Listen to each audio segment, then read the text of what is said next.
Hello everyone, myself Ashraf and I am from 10th B here to represent my topic on communalism which is related to the chapter Gender, Religion and Caste. Communalism को समझने से पहले मैं आपको एक statement बताना चाहूँगा. The interference of politics and religion is good as long as all the religions are treated equally but when government is promoting only a particular religion. इसका मतलब ये है कि पॉलिटिक्स और रिलीजन जब तक साथ साथ जब तक सही रखते हैं, जब तक सारे रिलीजन इक्वली ट्रीट करे जाते हैं. मगर जब गवर्नमेंट एक ही रिलीजन को प्रमोट करने लगती है, एक ही रिलीजन को ज़्यादा भाव देने लगती है, तो वो कम्युनलिज्म कहलाता है.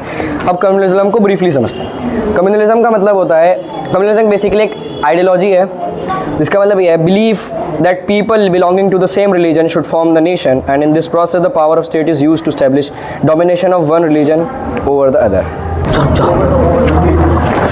इसका मतलब ये है कि कम्युनलिज्म एक ऐसी आइडियोलॉजी जिसमें ये बिलीफ रखा जाता है कि एक ही रिलीजन के लोगों को नेशन बनाना चाहिए और इस प्रोसेस में जो स्टेट पावर होती है वो इसका इस्तेमाल करा जाता है कि एक रिलीजन की डोमिनेशन बाकियों पर लगाया जाए. स्टेट पावर का मतलब होता है. अब इसको और ब्रीफली एनालाइज करते हैं.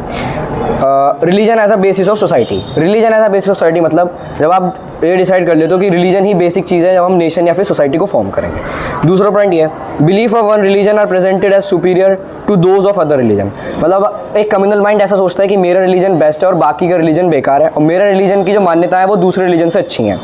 तीसरा पॉइंट ये है the follower of a particular religion must belong to one community, their fundamental interest are the same. Communal mind ये भी सोचता है कि मेरी कम्युनिटी के लोग मतलब मेरे रिलीजन के लोग एक ही कम्युनिटी से बिलोंग करने चाहिए, उन्हीं को नेशन बनाना चाहिए और उनके जो फंडामेंटल इंटरेस्ट होने चाहिए वो सेम होने चाहिए. और चौथा पॉइंट ये है state power is use to establish domination of one religion group over other. मतलब वही गवर्नमेंट का इस्तेमाल करा जाता है अपने रिलीजन को दूसरे रिलीजन में डोमिनेशन पाने के लिए. अब इतना कम्युनलिज्म के बारे में जानने के बाद हमें ये पता लगता है कि कम्युनलिज्म जो है काफ़ी ज़्यादा डेंजरस है इंडिया जैसे वास्ट और डाइवर्स कंट्री के लिए.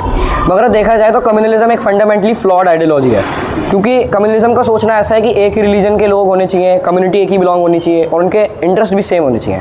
मान लो एक रिलीजन ए है और उसके दो अलग अलग लोग हैं, हो सकता है उनकी जो आइडियोलॉजी है वो अलग अलग हो, वो अलग अलग सोच रखते हो. तो ये यहाँ से हमें पता लगता है कि कम्युनलिज्म एक फंडामेंटली फ्लॉड आइडियोलॉजी है. अब कम्युनलिज्म जो है पॉलिटिक्स में अलग अलग फॉर्म ले सकता है. पहला ये religious prejudice stereotype of religious community and believes in the superiority of one religion over the religion. मतलब जो कम्युनल माइंड होगा वो सोचेगा कि मेरा रिलीजन बेस्ट है, मेरा रिलीजन दूसरे से अच्छा है और वो दूसरे रिलीजन के लिए प्रेजुडाइज और स्टीरियोटाइप अलग अलग विचारधाराएं दूसरे रिलीजन के लिए बनाने लगेगा. दूसरा ये है communal mind with the quest for political domination to the majoritarian dominance. मतलब ये है कि एक कम्युनल माइंड ये सोचेगा कि अगर मेरा रिलीजन माइनॉरिटी में है तो मैं अपने रिलीजन के लोगों को भड़काऊं और देश से अलग होने की बात करूं. वहीं अगर उसका रिलीजन मेजॉरिटी में तो वो सोचेगा कि मैं पॉलिटिक्स में आ जाऊं और डोमिनेशन ले लूं दूसरे रिलीजन के ऊपर. तीसरा है use of sacred symbol, religious leader etcetera to mobilising people support. हम लोगों का देखा हो कि जब पॉलिटिकल पार्टी की रैलीज वगैरह निकलती हैं तो झंडों का इस्तेमाल ना अलग अलग कलर से पता लग जाता है. तो वहाँ से क्लियर कट होता है कि यहाँ पर भी कम्युनल थिंकिंग थोड़ी बहुत है. और कम्युनलिज्म की सबसे वर्स्ट फॉर्म जो हो सकती है कंट्री में वो कि कम्युनलिज्म जो है कम्युनल राइट्स मैसेकर्स में बदल जाए, मतलब मार काट और दंगों में बदल जाए. अब इतना समझने के बाद हमें पता लगा कि कम्युनलिज्म एक इशू है और एक प्रॉब्लम है और हर प्रॉब्लम का एक सोल्यूशन होता है. तो कम्युनलिज्म का भी सोल्यूशन है कि हम सेकुलर स्टेट बना दें. सेकुलर स्टेट को दो लाइनों में समझा जाए तो वो ये है कि पहला तो उसका कोई किसी भी सिंगल रिलीजन को प्रायोरिटी नहीं मिलेगी और दूसरा सारे रिलीजन को इक्वली ट्रीट करा जाएगा.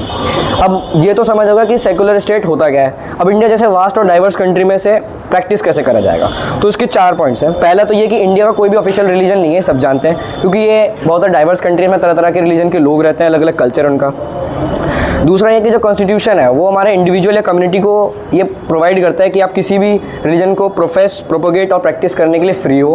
अगर आप किसी रिलीजन को फॉलो नहीं भी करना चाहते आप नास्तिक बन के घूमो, कोई दिक्कत नहीं. तीसरा पॉइंट ये है कि जो कॉन्स्टिट्यूशन है वो रिलीजन के बेसिस पर डिस्क्रिमिनेशन के लिए भी मना करता है, प्रोहिबिट्स है. और चौथा और लास्ट पॉइंट ये है कि जो कॉन्स्टिट्यूशन है वो स्टेट पावर यानी गवर्नमेंट को ये अलाउ करता है कि रिलीजियस मैटर में इंटरवीन करके ये इंश्योर करे कि रिलीजियस कम्युनिटी में जो इक्वालिटी है वो बनी रहे. That's all about communalism. Thank you.